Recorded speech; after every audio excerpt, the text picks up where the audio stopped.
Yeah, good morning, everyone.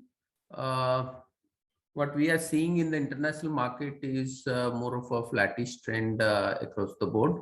US market has seen marginal up move, but now if we see the futures, then they are down by marginally.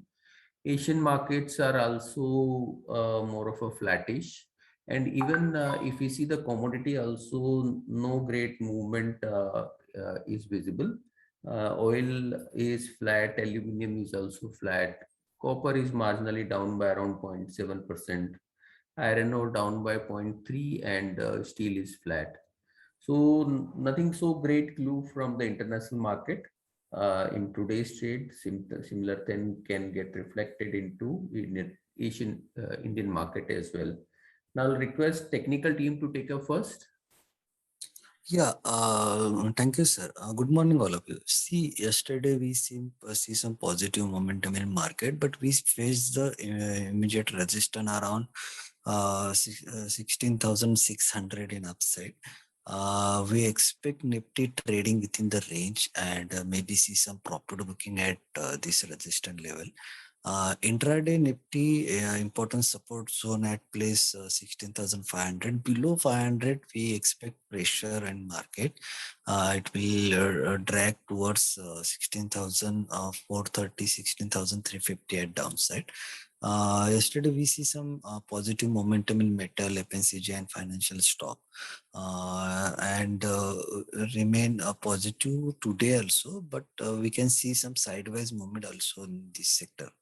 Bank Nifty also trading near the support zone, that is 36,000. If Bank Nifty break that level, then we expect further pressure in Bank Nifty. Otherwise, Bank Nifty also trading within the range upside 36,300 and 400. And downside 36,000 is an important support zone. Then next support zone is placed at 35,820, 35,500 at downside. Nifty Finance also trading near the support, near the resistance zone, that is place around 17,500, and support place at intraday is 17,400. If below that, we expect further pressure towards 17,350, 17,240 at downside. Stock specific, in a buy side, we expect positive momentum in HDFC Life. HDFC Life close above 630, 670 level. So we expect positive side upside 690, 692. Support place at 660. Second, AU Bank looks positive at current level. Upside 1390, 1400 is a target. Support place at 1310, 1315 at downside. So we expect positive momentum in this. Tata Steel, yesterday we already discussed in Tata Steel. Tata Steel remain positive, but we expect some profit booking. Those have position, they book the profit at 50% at current level. Star looks negative at current level. So that's it for technical. Derivative I can carry. Thank you, Vikas. On the derivative front, looking at the overall scenario, the VIX continues to rise. From 11.5, it has moved up to 13.5 odd levels. Also, the PCR is near the 1.7 levels, which is the overbought zone, near the overbought zone. So that is also another sign. Cost of carry is continuing to be negative. So there is a discount which is going on. Also, total open interest in Nifty continues to remain, on the upside. So, all in all, definitely there are indicators where, it says one should hedge positions or book certain profits. However, Nifty has closed above the 16,500 levels, and the PCR above 60 at 16,500 strike has gone above 1. Now, this does indicate that little bit of bullishness can come in. Also, there are not many great structures from 16,600 to 17,000 calls and not much open interest there. So there is, Nifty is in a breakout zone, and there is likely going to be some euphoria if it continues to remain above 16,500. So, one can hold all longs along, for a target of about 16,800 or 17,000. But 16,500 is a very crucial area now. It should not break soon. If it is breaking, and with all the other indicators, a little bit in the negative, we can see some amount of selling coming in. So one should keep stop loss around the 16,500 levels. From the stock specific front, Cummins India continues to perform. We still like it. We like Tata Motors, even though yesterday did not do much, but Tata Motors is likely to move up as well. Some good OI built up in and good structure in Tata Motors as well. Reliance has broken out. It has given a price volume breakout as well, along with an open interest decrease, which means it becomes a little lighter, and there is space for it to move up. So Reliance Industries is likely to perform as well on the upside. Eicher Motors looks negative. In fact, even Maruti and Bajaj Auto look negative. The auto sector seems to be attracting some short open interest. So these are the stocks where some amount of selling might come in. So look out for the same. Also, the pharma index, the open interest suggests that we are near the structural bottom. We might see a bottom base formation for about 15-20 days, but more or less we are near to the bottom. And in the coming days, we might see a slow and steady move up for these stocks going forward. So one can look out to start making longs in the same. That's it from my side. I'd like to ask the fundamental team to take over. Good morning. FEM Industries has added Ola Electric as its client. This company is basically an auto ancillary company supplying to all majorly two-wheeler companies.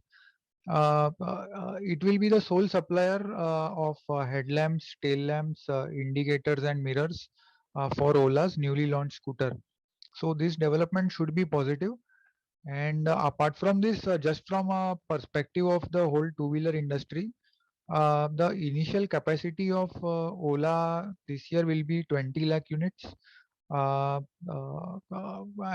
compared to that, the previous peak that the two-wheeler industry in India achieved in sales was about 2.1 crores, which was in 2019.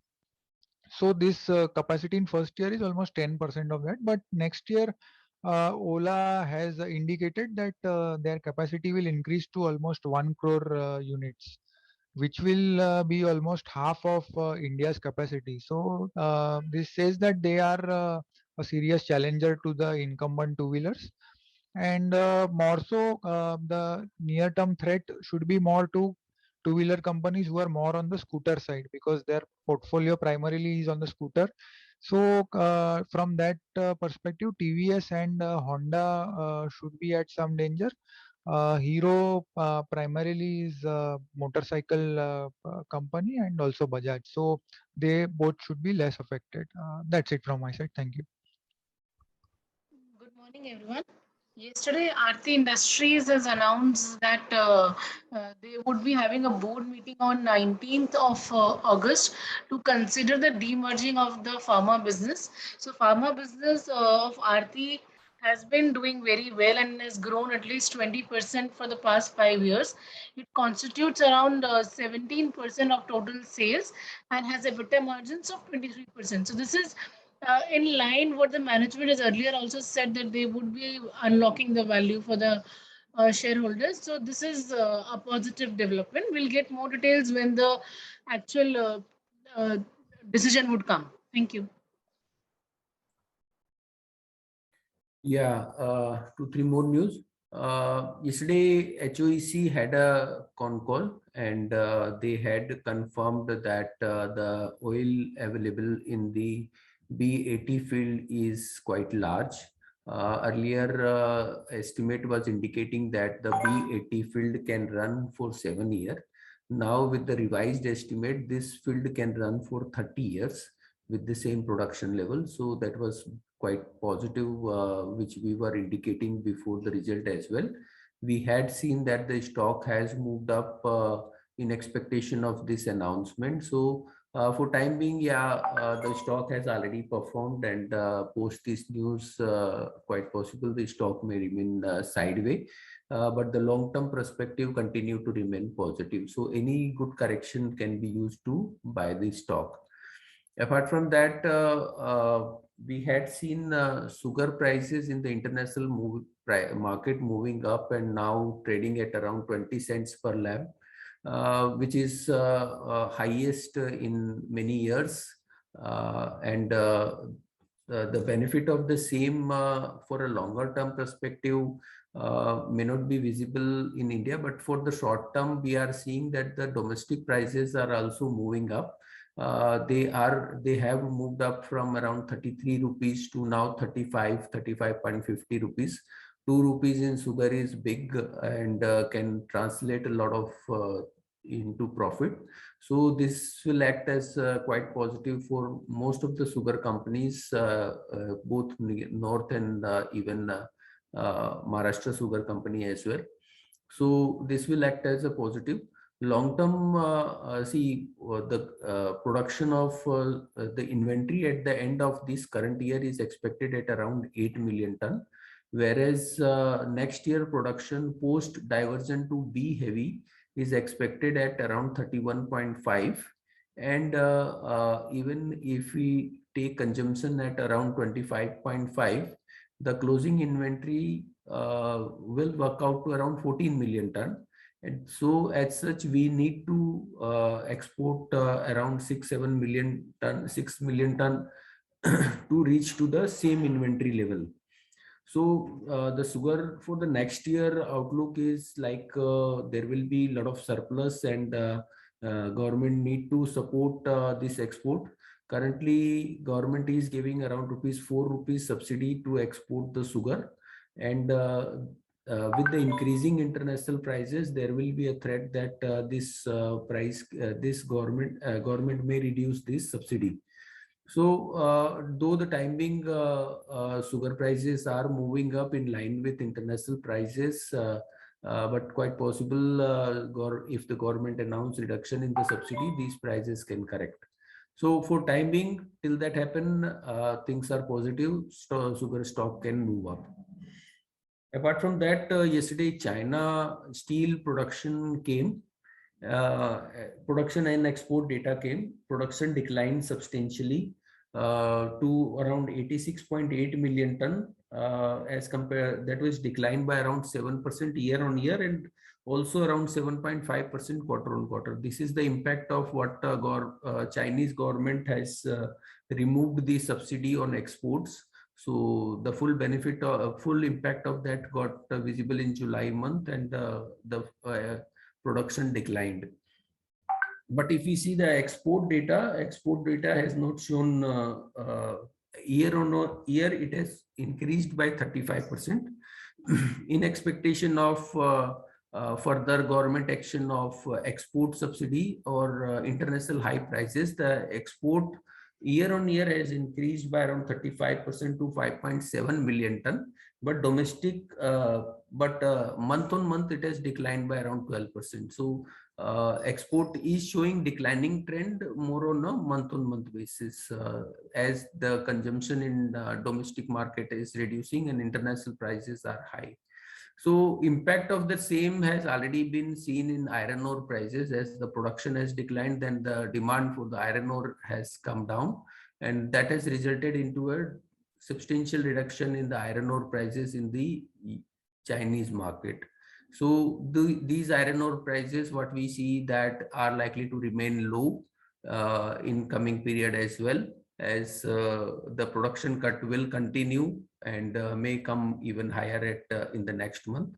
And the iron ore, the supply is also improving.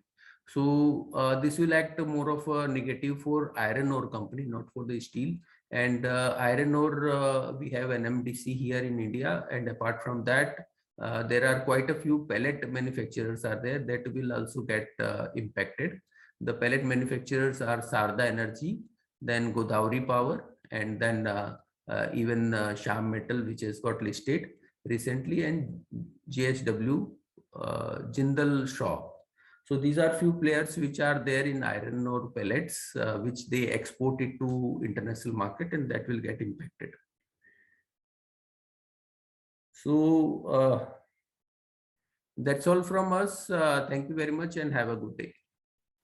Subscribe to our YouTube channel for in-depth interviews of India Inc. and press the bell icon so that you do not miss our updates.